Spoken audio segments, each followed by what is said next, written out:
O Senhor se lembra sempre da aliança. Salmo 104.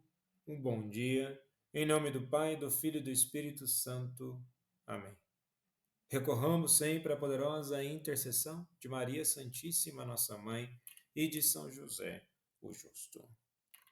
E que bom e que motivo de grande felicidade de saber que Deus de fato se lembra da aliança, Ele é fiel.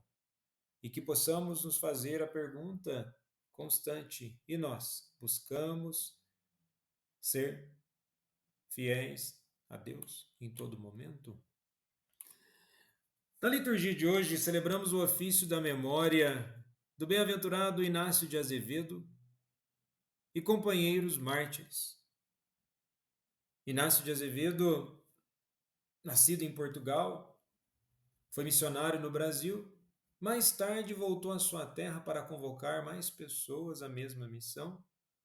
Mas durante a viagem de volta ao Brasil, ele e seus 39 companheiros foram atacados por corsários anticatólicos e foram degolados.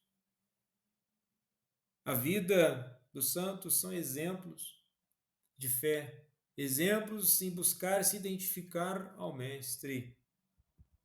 E que possamos, à semelhança desses mártires, disponharmos a ser mensageiros do amor de Deus. Devemos ser presença de Deus na vida de outras pessoas. Na primeira leitura de hoje do livro do Êxodo, capítulo 3, dos versículos 13 ao 20, Moisés está diante da sarça ardente, fascinado, mas temeroso.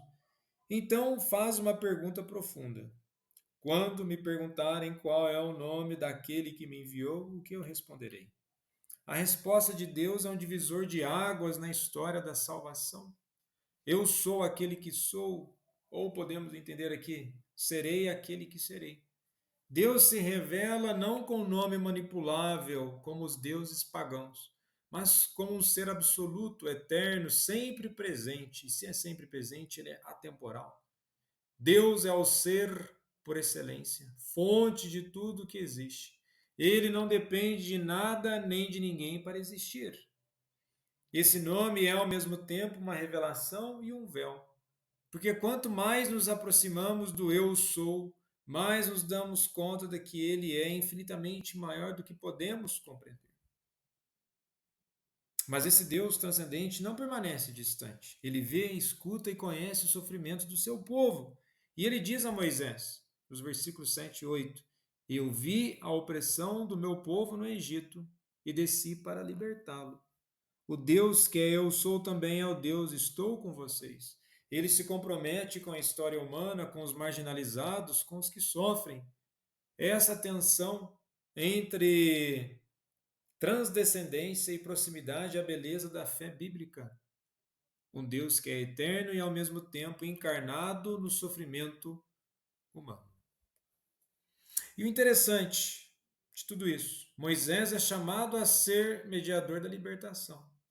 Mas ele teme, hesita, acha-se incapaz. Assim mesmo, Deus insiste: Eu estarei contigo, conforme está no versículo 12.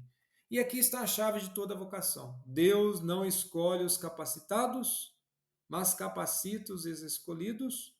E Moisés não vai com sua força, mas com a presença do Eu Sou ao seu lado. E nesse sentido, Moisés ele não encara qualquer coisa, há todo um sistema, pessoas destinadas a barrar aquilo que Moisés estava sendo chamado a fazer. E muitas vezes na nossa forma de viver, no nosso presente, nós precisamos de coragem para permanecer firme com Deus. Devemos aprofundar a nossa experiência constantemente com Deus, buscando esse Deus eterno, um Deus uno, mas pessoal. Que se revela com um nome que escapa à definição, mas se comunica de forma íntima com Moisés. Ele pode assim também fazer conosco. E no Evangelho de hoje, em Mateus capítulo 11, dos versículos 28 ao 30, temos uma passagem belíssima de Jesus. Vinde a mim, todos vós que estáis cansados e fatigados sob o peso dos vossos fardos, e eu vos darei descanso. Tomai sobre vós o meu jugo e aprendei de mim, porque sou manso e humilde de coração, e encontrareis descanso para as vossas almas, pois o meu jugo é suave e o meu fardo é leve. E podemos aqui refletir que desde os tempos mais antigos, os filósofos reconheceram que a vida humana é marcada por um peso. Sócrates dizia que viver bem é aprender a morrer bem. Pascal falava do peso da miséria humana. Kierkegaard chamava de angústia, esse estado de tensão constante do ser humano diante de suas escolhas. Todos experimentamos esse peso, cansaço físico, fadiga interior, a inquietação das perguntas que não cessam. E o ser humano carrega o fardo do tempo, da culpa, da busca por sentido e muitas vezes da sensação de que não é compreendido nem por si mesmo. E Jesus, conhecendo o coração humano, não ignora esse peso.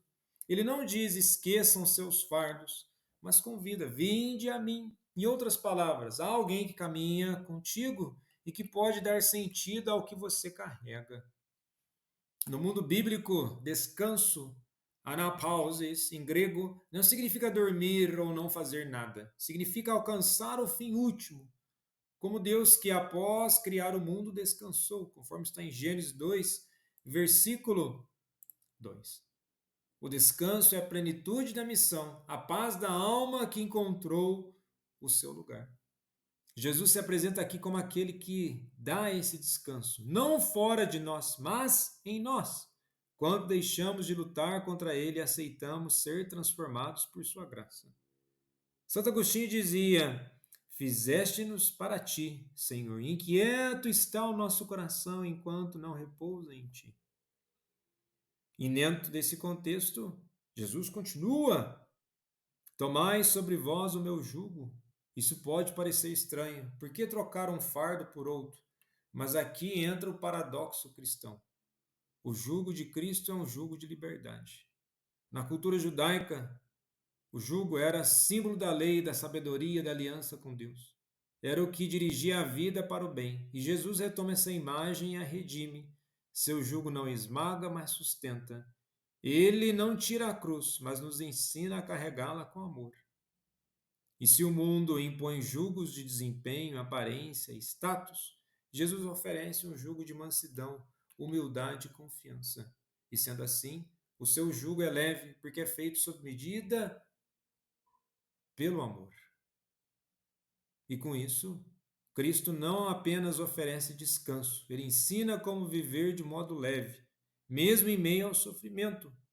Ele é o modelo do ser humano pleno, reconciliado com o Pai e consigo mesmo. A mansidão de Cristo não é fraqueza, mas força controlada.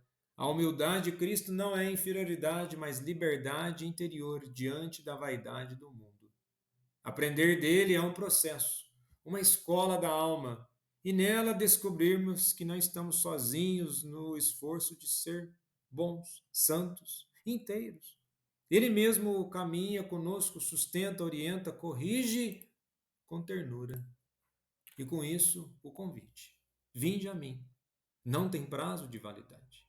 Ele ecoa hoje nas fadigas modernas, na exaustão dos que trabalham sem sentido, no vazio interior de quem tem tudo, mas não tem paz, no coração aflito daquele que reza, mas não sente mais presença. Cristo continua dizendo: vinde a mim, e eu vos darei o que o mundo jamais poderá dar: descanso verdadeiro.